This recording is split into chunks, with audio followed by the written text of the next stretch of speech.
Selamat datang Dr. Vito Damai, sahabat saya yang merupakan influencer ternama nih dalam promosi kesehatan masyarakat. Hai Dr. Apa Risa. kabar? Baik, sehat. Dr. Risa juga sehat ya? Alhamdulillah sehat. Sehat selalu. Saya di masa pandemi ini kan sebenarnya perubahan hidup kita banyak sekali nih ya, apalagi gaya hidup. Padahal di luar sana penyakit itu masih banyak banget, selain yang dihadapi sekarang adanya pandemi. Nah, resiko-resiko penyakit lainnya yang masih berbahaya yang harus kita perhatikan apa aja sih, Dok? Ya, pastinya risiko penyakit jantung, Dr. Risa, lalu risiko penyakit pembuluh darah lainnya, orang yang punya risiko untuk menjadi penyakit paru-paru yang lainnya karena bukan penyakit paru-paru, bukan hanya COVID-19 saja. Yes. Orang yang masih merokok di luar sana, orang yang masih mager, rebahan terus, orang yang masih senang di luar rumah, dan tapi dia nggak ngapa-ngapain mungkin, ya itu lebih baik kita harus atur supaya mereka bisa lebih sehat hidupnya sehingga bisa mengatasi pandemi ini dengan baik juga. Tuh, saya perhatiin tadi berarti dari ujung kepala sampai ujung kaki, bisa aja ada resiko penyakitnya ya? Iya. Karena gaya hidup yang kurang sehat tentunya. Betul. Wah, kalau misalnya penyakit jantung sendiri kondisinya saat ini di Indonesia seperti apa, Dokter Vito? Penyakit jantung ini ketika awal-awal pandemi itu sempat membuat orang takut ke rumah sakit. Padahal mungkin dia mengalami serangan jantung. Jadi bayangin tuh akhirnya mereka, aduh takut terkena COVID. Jadi akhirnya mereka kalau rasa sakit dada, sesak napas, udahlah diam di rumah dulu gitu. Waduh. Nah, sekarang Telat mungkin dong orang jadinya. mulai paham dan udah mulai sadar gitu bahwa memang ini juga penting melakukan emergensi ya. Karena itu kan life saving, artinya menyelamatkan nyawa, Dokter Risa. Nah, tapi Dokter Risa ini, Dok, kadang-kadang orang sekarang jadi takut ke rumah sakit untuk kontrol darah tingginya. Nah, itu dia. Padahal tadi kan kita udah bilang, Dok ya, kalau misalkan orang begadang terus, mungkin darah tinggi juga, Dok. Bisa tensinya naik. Tentunya naik, betul, Dok. Apalagi kalau baca berita-berita yang hoax-hoax. Jadi kadang-kadang karena kita ketakutan ketularan COVID-nya sendiri nih, kita malah mengabaikan yang harusnya kita melakukan pemeriksaan rutin ke rumah sakit gitu ya. Iya, Dan Dokter akhirnya Risa. memperburuk kondisi kesehatan yang ada. Akhirnya penyakit-penyakit tidak menular lainnya bermunculan deh akhirnya. Penyakit jantung kan penyakit tidak menular, pasti nggak ada vaksinnya kan.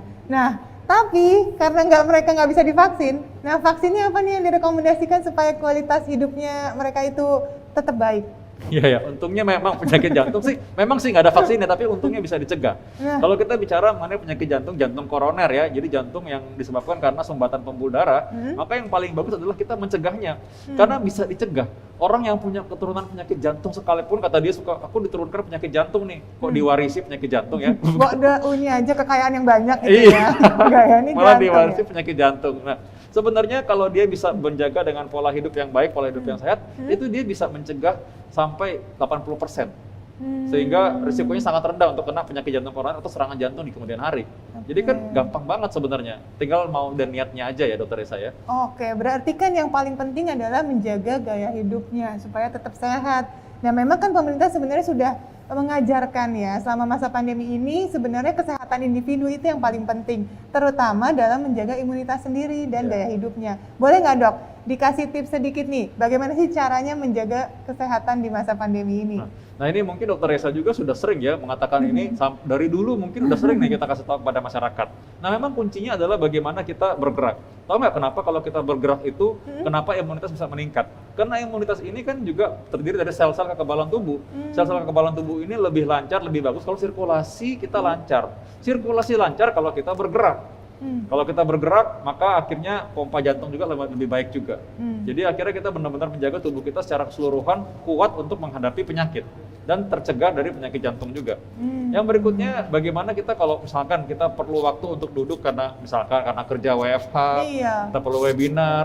Nah karena itu duduk tetap aja ambil waktu mungkin setengah jam sekali jalan-jalan supaya nggak varises. Duh, kayaknya makin banyak kasus varises meningkat nih ya di masa pandemi sekarang ini ya. Iya, karena memang orang kebanyakan duduk sehingga tidak bergerak mengganggu juga aliran darah vena pembuluh darah dari bawah ke atas jantung. Nah yang berikutnya adalah kalau makan ya, Dokter Risa ya. Kadang-kadang kita kalau makan asal kenyang atau mungkin padahal sebenarnya kalau makan itu, kalau saya sih di rumah tanam sendiri tuh, sayur-sayuran, berbagai macam tanaman-tanaman kayak jahe, gitu kayak misalkan makan temulawak, iya tanam sendiri. Wah keren banget. Dan aku rasa itu bisa menjadi juga inspirasi juga kalau misalkan semua mau menanam sendiri makanannya, atau mungkin dia makan makanan nggak usah yang mahal, yang murah, tempe, tahu udah mencukupi kebutuhan protein. Benar. Misalkan kehabisan multivitamin atau apa segala macam, dia bisa ambil dari buah-buahan alami. Ya. Jadi sebenarnya itu adalah hal yang lebih mudah malah dilakukan, Dokter Risa. Terutama tadi kalau ngomongin soal bergerak, tentu berolahraga juga menjadi hal yang sangat penting dong tentunya. Kalau bisa olahraga tuh pagi-pagi, ya kan di saat ada sinar matahari pagi, ini kan bisa membantu supaya kita dapat asupan vitamin D juga dong Yes, pastinya. pastinya. Dan Yang itu tekan penting- sama Dokter Reza juga ya. Nah, bisa rame-rame. Tapi yang penting tetap jaga jarak aman dong olahraganya. Jadi kalau misalnya bisa, tetap jaga jarak aman. Kalau olahraganya intensitas ringan sampai sedang kan bisa tetap pakai masker, nggak Iya. perlu khawatir, ya Benar, kan? benar Berolahraganya tetap fresh. Jadi gitu. bukan gara-gara olahraganya bikin orang jantungan, tapi memang dia udah punya jantungan dulu, terus dia yang salah yang dia tidak mencek dirinya dulu kesehatannya.